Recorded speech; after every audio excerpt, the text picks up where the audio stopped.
നമുക്ക് നാളെ കൂടി ഒന്ന് അന്വേഷിക്കാം. എന്തിനാ? ആ ഇൻസ്റ്റിറ്റ്യൂട്ടിലെ പ്രിൻസിപ്പൽ പറഞ്ഞ കേട്ടില്ലേ? കഴിഞ്ഞ 10 വർഷത്തിനുള്ളിൽ സാന്ദ്ര വാളൂക്കാരൻ എന്ന പേരിൽ ആരും അവിടെ പഠിച്ചിട്ടില്ല എന്ന്. പിന്നെ ആരാ സണ്ണിച്ച അവള്? എന്താ അവളുടെ മോട്ടീവ്? എനിക്കൊന്നും മനസ്സിലാകുന്നില്ല അച്ഛാ. ഒരു ദുസ്വപ്നം പോലെ സാന്ദ്ര വാളൂക്കാരൻ, എല്ലാം വിശ്വസിച്ച നിഴൽ പോലെ ഞാനും. സണ്ണി സാർ ഇങ്ങനെ നെർവസ് ആകരുത്. നമുക്ക് തെരഞ്ഞു പിടിക്കാം ആ കുട്ടിയെ. അച്ഛാ, പെണ്ണിന്റെ ഏട്ടത്തി ഈ അടുത്ത കാലത്ത് ഒരു ചൈനക്കാരൻ്റെ കൂടെ ഒളിച്ചോടിപ്പോയി.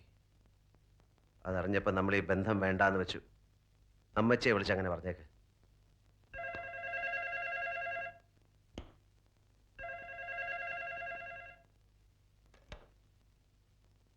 ഹലോ, കുരുവിളക്കുഞ്ഞാ, എന്തിയാ സണ്ണിച്ചൻ? ദാ കൊടുക്കാം. ആ സണ്ണിച്ചടാ. നിന്റെ ശബ്ദം എന്താടാ മോനെ വല്ലാണ്ടിരിക്കുന്നേ? ഏയ് ഒന്നുമില്ല, ഒരു ജലദോഷം. പിന്നെ നീ മന്ത്രകോടി വാങ്ങണ്ട, ഇവിടെ പെങ്ങന്മാരെല്ലാരും കൂടി പോയി വാങ്ങ. സണ്ണിച്ചാ, ഇത് ഞാനാ ശോശാമ്മ. നിങ്ങൾ പെണ്ണിനെ കൊണ്ടുവന്നാ മതി, ബാക്കി എല്ലാ കാര്യങ്ങളും ഞങ്ങൾ നോക്കണം. ഞങ്ങൾക്ക് 4 പെങ്ങന്മാർക്കും കൂടി ഒരു നാത്രല്ലേ ഉള്ളൂ. ആ, അമ്മച്ചിനെ കൊടുക്കാം. നിങ്ങൾ എന്ന് വരുമടാ മോനെ?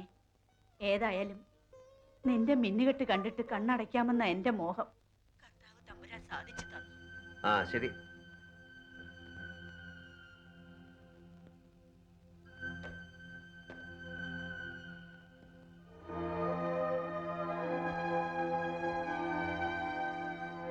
നാട്ടിൽ വന്ന് മണവാട്ടി വേഷം കിട്ടാൻ വാടകയ്ക്ക് ആരെങ്കിലും കിട്ടും ഇവിടെ? ഇത്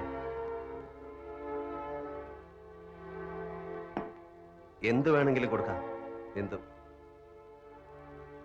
നാട്ടിലെ കല്യാണം കാണാൻ നാളുകൾ എണ്ണി കഴിയുന്നവരുടെ മുമ്പിൽ മിന്നുകെട്ടാനൊന്ന് നിന്ന് നിന്നാ മതി.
എന്താ ചേച്ചി?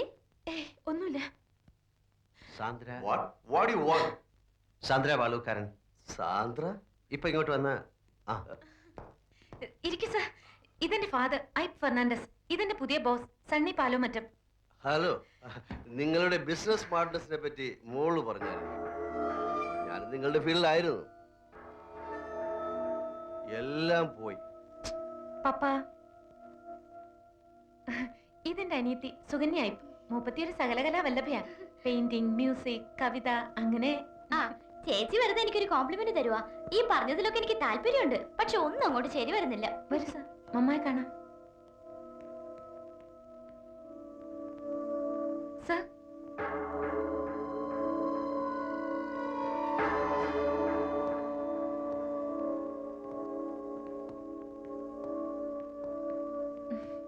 മമ്മ, ഞാൻ പറഞ്ഞിട്ടില്ലേ എന്റെ പുതിയ ബോസിന്റെ കാര്യം. ഇദ്ദേഹം ഞങ്ങൾ ഈ വഴി വന്നപ്പോ വെറുതെ ഇവിടെ ഒന്ന് കയറാന്ന് വെച്ചു. മലയാളികൾ വീട്ടിൽ വരുന്നത് മമ്മയ്ക്ക് വലിയ ഇഷ്ടാ. മരിക്കും മുമ്പ് നാട്ടിൽ പോണെന്നുള്ളതാ മമ്മയുടെ മോഹം. ഇവിടെയുള്ള എല്ലാവരും മോഹങ്ങളുടെയും സ്വപ്നങ്ങളുടെയും കാര്യത്തിൽ വലിയ സമ്പന്നരാ. വാ.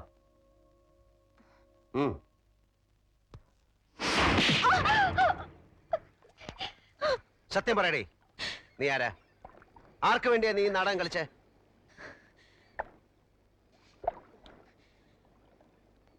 ഞാൻ അലീന അയ്യപ്പ്, സിംഗപ്പൂർ നഗരത്തിലെ കോൾ ഗേളുകളിൽ ഒരുവൾ.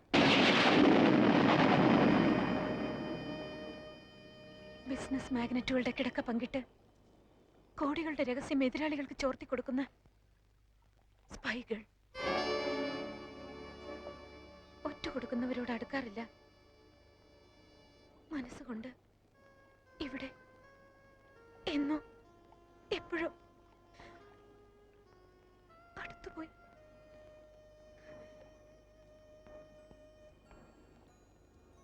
അപ്പന്റെ ശവം തെമ്മാടിപ്പറമ്പിൽ അടക്കിയ കഥ പറഞ്ഞ ദിവസം, എല്ലാം മറക്കാനെന്ന പോലെ നിങ്ങൾ എന്നെ അനുഭവിച്ച ദിവസം, ഞാൻ മനസ്സിലൊന്ന് തീരുമാനിച്ചു. നിങ്ങളെ എനിക്ക് ചതിക്കാനാവില്ലെന്ന്. എന്റെ ബിസിനസ് രഹസ്യങ്ങൾ ചോർത്താൻ ആരാ നിന്നെ ഏൽപ്പിച്ചത്? മുഹമ്മദ് അലിയും അയാളുടെ ബോസ് ചൈനക്കാരനും ചേർന്ന് എനിക്ക് $50,000 ഓഫർ ചെയ്തു. സീസൈറ്റിലെ 5 സ്റ്റാർ ഹോട്ടലിന് നിങ്ങൾ കൊടുക്കുന്ന ടെൻഡർ എമൗണ്ട് ചോർത്തി കൊടുക്കുന്നതിന് പ്രതിഫലമായി 25,000 ഞാൻ അഡ്വാൻസ് ആയി വാങ്ങി. നിങ്ങൾ കൊടുക്കാൻ പോകുന്ന ടെൻഡർ എമൗണ്ട് എത്രയാണെന്നും ഞാൻ അറിഞ്ഞു. പക്ഷെ നിങ്ങളെ എനിക്ക് ഒറ്റ കൊടുക്കാൻ കഴിഞ്ഞില്ല. ഒറ്റ കൊടുക്കാമെന്ന് നീ എന്തിനെ വെറുതെ മോഹിപ്പിച്ചു? വെളുപ്പാങ്കാലത്ത് കണക്ക് പറഞ്ഞ് കാശ് വാങ്ങിക്കുന്ന ആർത്തി പിടിച്ച വേസ്റ്റ് നിനക്കെന്നെ ചതിക്കാമായിരുന്നില്ലേ?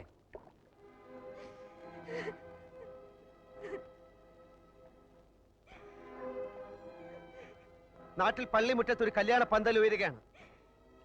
അച്ചടിച്ച ക്ഷണക്കത്തുകളുമായി എന്റെ അമ്മയും പെങ്ങന്മാരും വീട് തോറും കയറിയിറങ്ങി ആളുകളെ ക്ഷണിക്കുകയാണ്. അവരെ ഞാൻ എന്ത് കഥ പറഞ്ഞ് സമാധാനിപ്പിക്കും?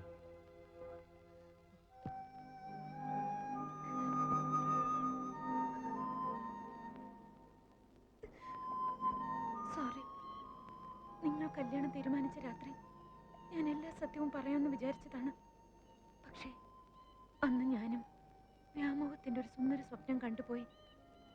പൂത്തലപ്പാവും കല്യാണ ബൊക്കയും പിടിച്ച് പാലമറ്റത്തെ പടി കയറി വരുന്ന ഒരു പെണ്ണിന്റെ രൂപം. വെറുതെയാണെന്ന് അറിഞ്ഞുകൊണ്ട് തന്നെ ഒരു കോൾഗേളിന്റെ പകൽ സ്വപ്നം. നിനക്കൊരു സ്വപ്നം പോലെ മറക്കാം. സക്സസ് ആകാതെ പോയൊരു അറ്റംപ്റ്റ്. നിന്റെ കുമ്പസാരോ ഏറ്റുപറച്ചിലൊക്കെ കഴിഞ്ഞില്ലേ? നീ എന്റെ കുടുംബജീവിതം തകർത്തില്ലേ? ഇനി നിനക്ക് എന്ത് വേണം? കടന്നു പോ എന്റെ മുമ്പിൽ നിന്ന്.